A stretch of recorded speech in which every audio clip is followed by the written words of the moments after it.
ఈరోజు అమెరికా అధ్యక్షుడు ట్రంప్ యొక్క పుట్టినరోజు. సో అందుకనే ప్రపంచంలో ట్రంప్ యొక్క అభిమానులు ఎవరైతే ఉన్నారో అతని పుట్టినరోజు వేడుకలను ఘనంగా జరుపుకుంటున్నారనేసి ప్రాథమిక దర్యాప్తులో అండ్ ఈ ట్రంప్ యొక్క ట్రూత్లో అయితే మాత్రం తెలుస్తుంది. ఎందుకంటే అతని అభిమానుల సంఘం అమలాపురంలోనూ లేకపోతే శ్రీకాకుళంలో కూడా ఉంది కాబట్టి వాళ్ళందరూ కూడా ట్రూత్ని ఆశ్రయించి దాంట్లో వేడుకలు అయితే చాలా ఘనంగా జరుపుకుంటున్నారు. దీన్ని స్వయంగా ట్రంపే తన నోబెల్ బహుమతి ప్రకటించమని కోరుకుంటూ ఈరోజు ట్రూత్ వేడిగ్గా తన యొక్క పుట్టినరోజు శుభాకాంక్షలు తాను చెప్పుకున్నాడు. అలా చెప్పుకుంటున్న క్రమంలో ఇరాన్ యొక్క యుద్ధం ఏదైతే ఉందో దాన్ని ఆపేసాననేసి సీజ్ ఫైర్కి నేను నిన్న నైట్ వరకు కూర్చుని చాలా గట్టిగా పోరాడాను, సీజ్ ఫైర్ అయితే ప్రకటించానని చెప్తున్నాడు. దానివల్ల ఇండియన్ షేర్ మార్కెట్ కాదు ప్రపంచ షేర్ మార్కెట్ అన్నీ కూడా చాలా గణనీయంగా పెరిగినాయి.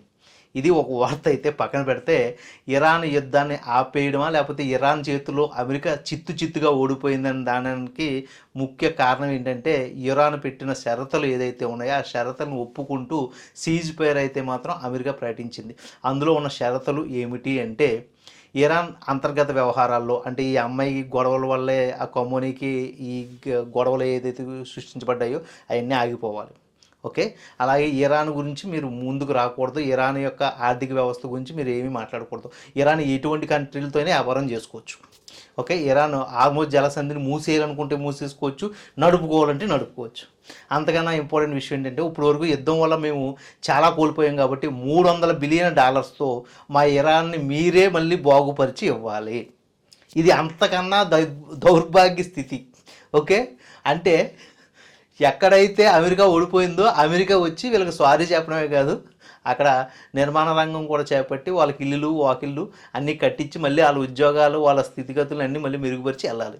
అలాగే ప్రపంచ దేశాలతో ఇరాన్ సంబంధాలు కొనసాగించే విధంగా మీరు యొక్క ఈ విధానాలు ఏదైతే ఉంటాయో వ్యాపార రంగాల్లో మీరు కూడా కలిసి నడవాలి. ఇది ఇరాన్ యొక్క షరతులు.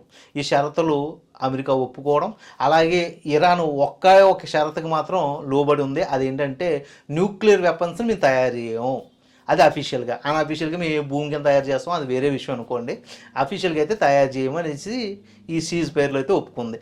ఇలా చైనా వెనకాలుండి అమెరికాని ముప్పు తిప్పులు పెట్టి 3 చెరువులు నీళ్ళు తాగిస్తూ ఇరాన్ యుద్ధం గెలిపించే విధంగా ముందుకు తీసుకెళ్ళింది. అటువంటి చైనాకి హ్యాట్సాప్ చెప్పాలి. ఈరోజు షేర్ మార్కెట్ ఏదైతే ఉందో తన షేర్ మార్కెట్ని పైకి తీసుకెళ్ళింది, అలాగే ఇరాన్ని కాపాడింది. ఇలాగే ప్రపంచ దేశాలకి వార్నింగ్ ఇస్తూ చైనా చాలా బలమైన దేశం అనేసి నిరూపించుకుంది. చివరికి ట్రంప్ వెళ్ళి కాళ్ళు మొక్కి తప్పు అయిపోయిందని ఒప్పుకుని ఇలాగ చేసుకున్నాడు చైనా అధ్యక్షుడు జిన్పింగ్. దాని గురించి మీరేమనుకుంటున్నారు మీ కామెంట్ రూపంలో తెలియజేయండి. ఇందులో ఇండియా పాత్ర ఏ విధంగా ఉంది అని అనుకుంటున్నారో ఖచ్చితంగా మీ కామెంట్స్ అయితే మాత్రం చాలా ఇంపార్టెంట్. ఎందుకంటే ఇందులో అతిపెద్ద దేశంగా పిలువబడే ఇండియా ఎటువంటి పరిస్థితుల్లో ఈ యుద్ధంలో ఓడిపోయిందా గెలిచిందా అనేది మీ కామెంట్ ఖచ్చితంగా కావాలని నేను కోరుకుంటున్నాను. ఇది ఈ ట్రంప్ యొక్క పుట్టినరోజు శుభాకాంక్షల్లో వచ్చిన అతిపెద్ద గిఫ్ట్. ఈ గిఫ్ట్ గురించి మరి మీరేమనుకుంటున్నారో తెలియజేయండి అని కోరుకుంటూ సైన్ అవుట్ మీరు రామ్.